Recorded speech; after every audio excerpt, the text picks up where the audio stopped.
Welcome back to my channel. My name is Kim of ThelmaQuilts.com, and in today's tutorial video, I'm going to show you how to assemble your Purple Pansy large pouch applique pattern. That's a mouthful, right? Okay, so anyway, I've printed off my legend, and hopefully you can see that. I have something over the top of it because I have some secrets that I don't want to share yet. So this is what the legend looks like, and we have all of the templates in the pattern labeled. So they look like, I will show you. They look like this. I've color coded each one of the templates to make it even easier for you. So what you would do is print this off and mirror the images for the templates only. So then they're the right side on your applique background. So this is what we call the applique background. I do have full tutorials on how to do all of this on my channel, so you can go check that out. I'll leave a link in the description as well. But anyway, so these are all the shapes, and these are the shapes that we have traced on our heat and bond fusible web. And then from there, we cut those out, fuse them to the fabric, and then we cut out each of the shapes. Okay, so we're going to peel this backing off to reveal the glue.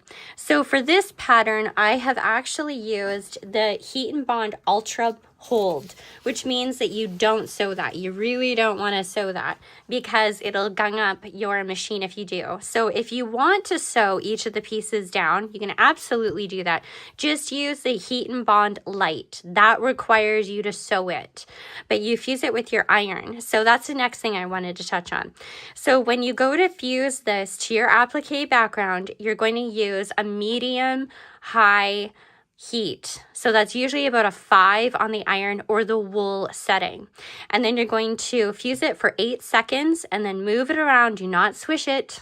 You'll not love your life if you swish. So you want to press it for 8 seconds, move it to the next section, press it for 8 seconds, and then continue on until your motif is fused on. What I do recommend is not fusing anything down until you have decided on your where you want everything arranged in your motif. So in order to do that, I like to use a washable glue stick. This one I just picked up at Walmart. It works good, but I usually use Elmer's school glue. But I have found lately, I've never had this problem, but I have found lately the purple glue sticks that are supposed to be invisible have not been invisible lately. So just be careful of that. So I have been buying these ones because they're white and they actually disappear. So you don't see them on anything. Okay, so this is what we're doing. I wanted to show you what it looks like to begin with. And I'm gonna gently lift this up and then we're going to arrange everything.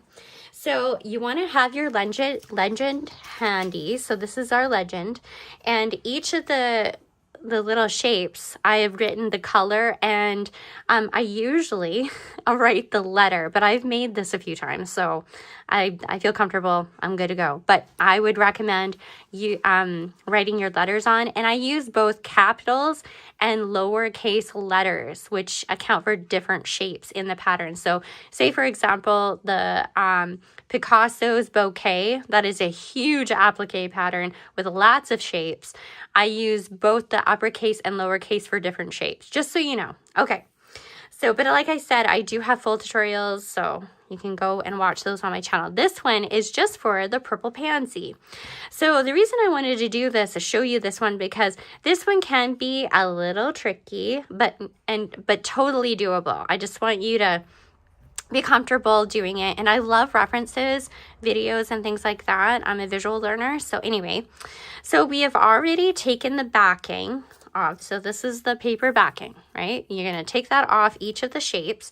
And I've just laid out where I want my stem. And the stem is kind of, if you can see these crease lines, I have folded the background in half and then half again the other direction. So I have laid, so this guide is where we want to look in order to place each of the shapes, right? So this kind of gives us an idea.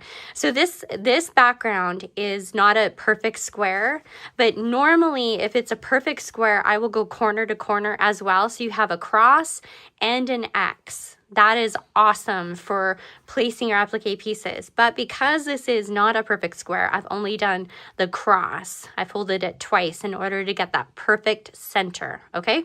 So everything kind of goes off of this center, right? So I've laid down my stem, which looks like, try not to show you all my secrets.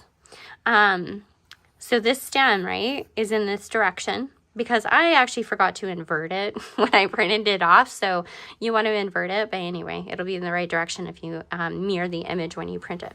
Okay, so we're referencing our legend, and we're just laying everything out, and we're just applying just a dab of glue. But even before we apply the glue, we're going to take our pieces and kind of arrange them where we want them, and we're referring to our legend. So if you can see this background shape, right, is a ways from the center. Can you see that? This background shape is away from this ways from the center. So it's not touching the center. It's a little bit out, right?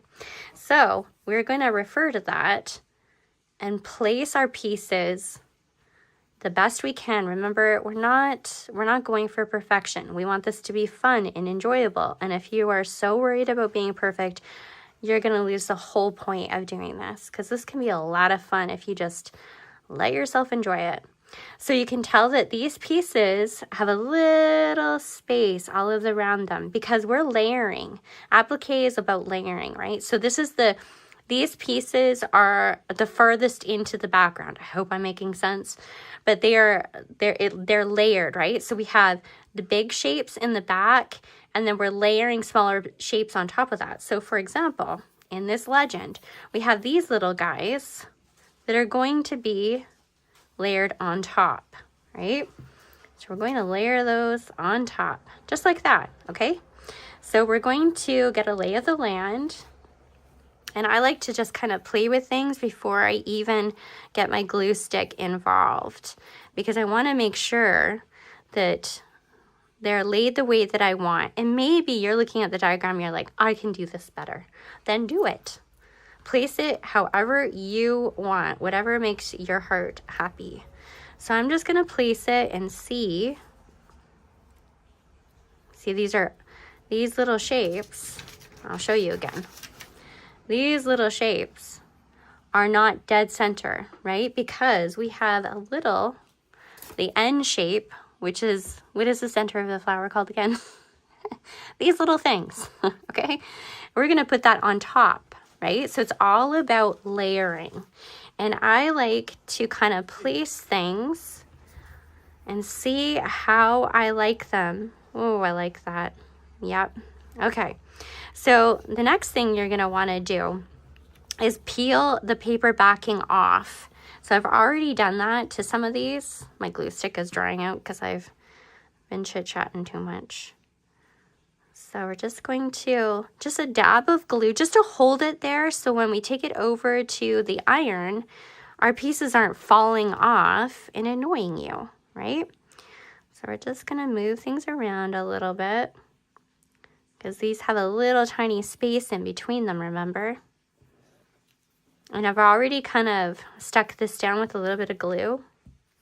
And literally it's just a dab of glue, just so we can kind of get a feel for everything, right?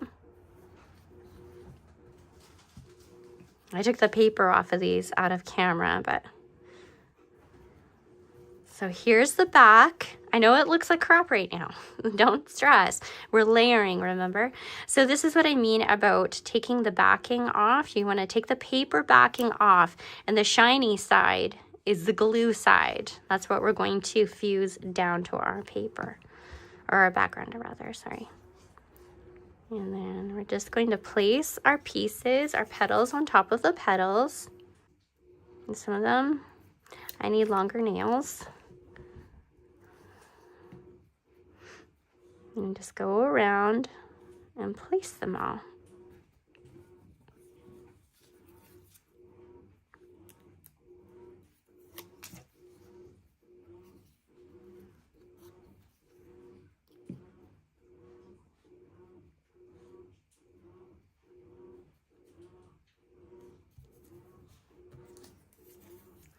And I like the glue stick because you can pick it off and move it around, right? You can retack it down. If you fuse it with the iron, you're not going to be able to do that. That's why I do it this way. Because if you don't like something, you can move it around. If you fuse it with your iron, you're not going to be able to do that, right? So this one I kind of want to move, so I'm just going to shift it a little bit. There we go. I like that layering. It's looking good.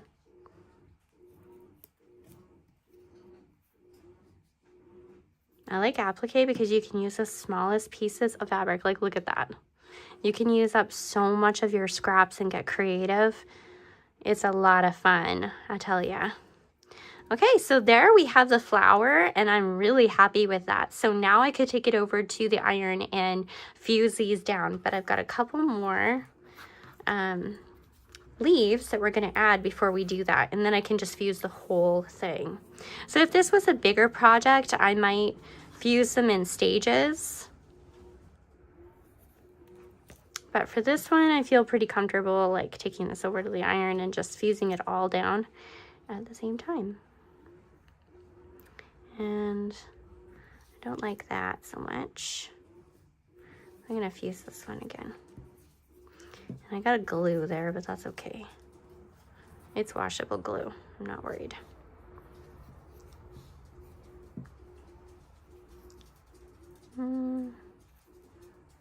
Oops. I don't know about this one here. Can't remember what I did on my other one right now. That's okay. They can be different. That's fine. I feel like I'm all thumbs today. All right, so we are liking that. That looks really pretty. All right, so I can take it over to the iron and fuse all of this down. Remember, it's medium-high heat. That's a wool setting, usually a 5 on your iron. We're gonna do 8 seconds and work our way around, lifting and pressing each time, no swishing. And then it'll be fused to the background and we can continue on with the pouch pattern. So if you like this tutorial, comment, like, subscribe to the channel. Go and visit me on the website. I have lots of tutorials on the blog and patterns for you to enjoy. That's thelmaquilts.com. Thanks again. Bye now.